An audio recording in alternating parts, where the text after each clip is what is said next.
Hey there, I'm Mastin Kipp, founder of thedailylove.com and author of the book Daily Love Growing into Grace, and welcome to Daily Love TV. It is a new year, and back in December, we did a survey and asked people a lot of questions about challenges in their life. And one of the most recurring themes that I saw in that survey, we got almost 3,000 responses to this survey, was, hey Mastin, I'm in an unhealthy relationship and I don't know how to get out of it. What do I do? And so today I want to talk to you about how to get out of an unhealthy relationship, because my great desire for you is when you nail romance, when you really get it straight, when you really have an incredibly happy romantic life, everything else is possible. It's like you could take on the world. When you have dysfunction and drama in your romantic life, nothing else is possible. It's very difficult to be productive or to really live your purpose when you don't have that strong foundation. So the first thing I want to share with you is this idea that in an unhealthy relationship, there's not a sick person and a well person. And we can kind of usually think, you know what, I'm right and they're wrong.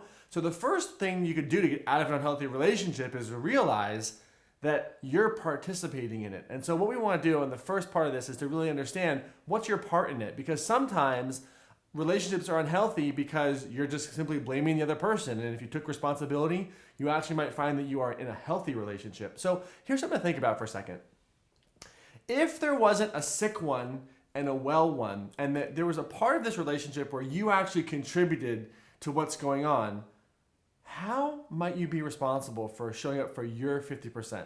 So here's what you think about. See, here's what happens. A lot of times we see couples who they hit a boiling point where there's some discretion, something happens, and doesn't have to be something huge. It doesn't have to be like a big relationship issue like, being cheated on or something like that. It could just be the way someone said something or how they said it or when they said it, and you don't speak up and you don't share your truth. You don't say, hey, you know what, when you said that, what did you mean? It really bothered me. And so we stack things on top of each other where there's all these unsaid statements. And then what happens is we reach this boiling point where it just all boils over. And then you're like, you know what? I'm out of here.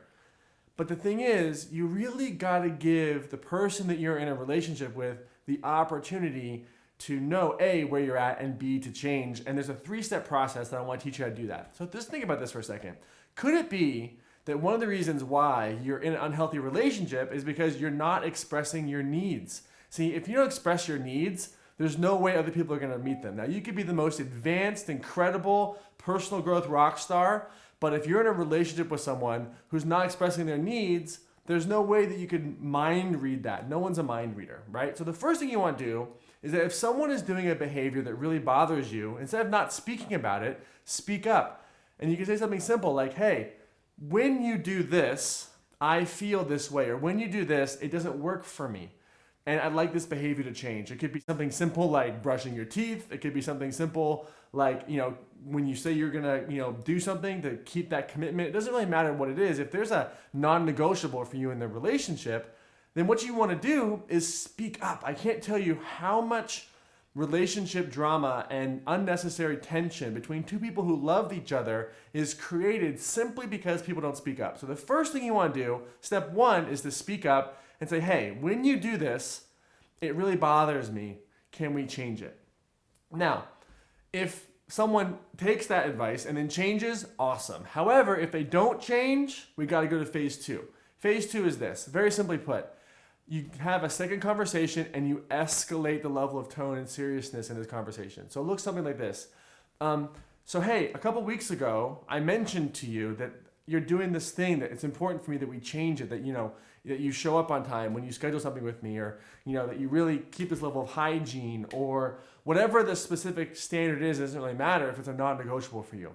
And when I told you that, it was really important that we did it.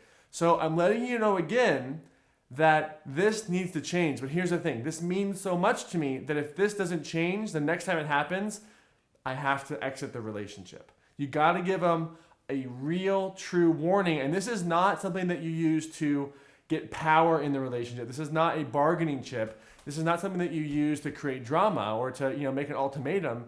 It's just that if there's certain behavior, it doesn't matter what it is, drugs, alcohol, integrity, whatever it might be, you want to let them know, you know what? This is non-negotiable for me.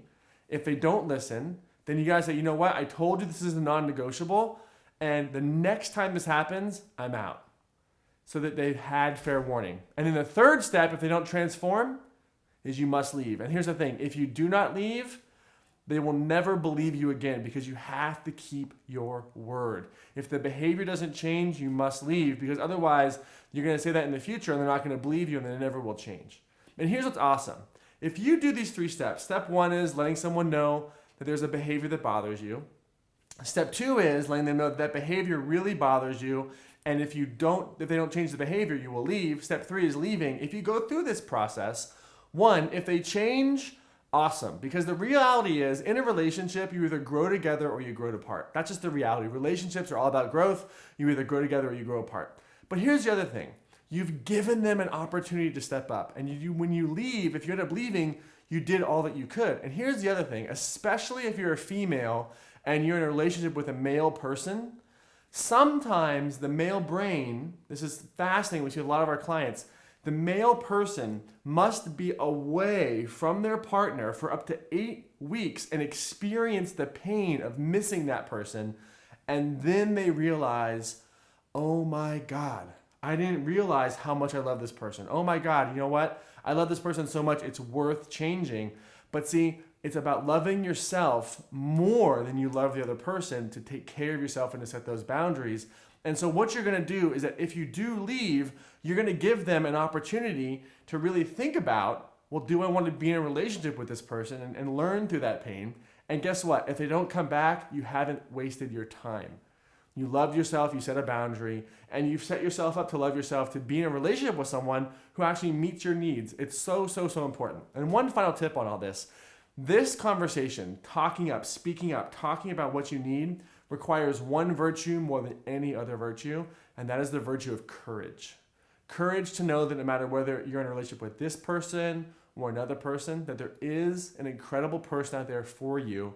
And if the person that you're currently in a relationship with is not meeting your needs, don't worry about it. We can get so caught up in the moment thinking, well, this is the only person for me, and being in a relationship with all these crumbs is better than nothing at all. So I'm going to hold on to crumbs and lower my standards. It's like, no.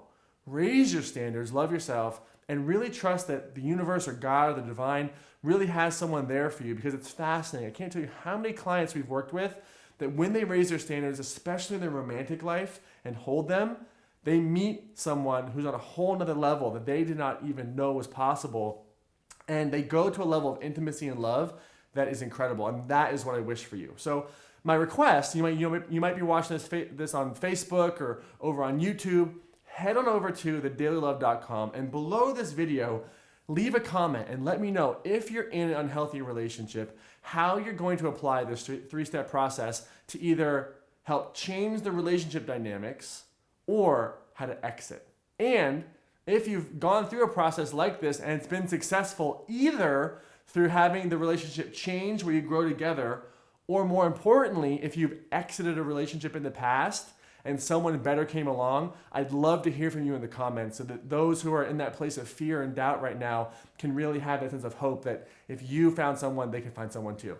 Head on over to thedailylove.com and leave a comment. There's some great community over there. And as importantly, and as always here at Daily Love TV, my deep wish for you is to find courage, get out there, take action, and make it real. We'll see you next week.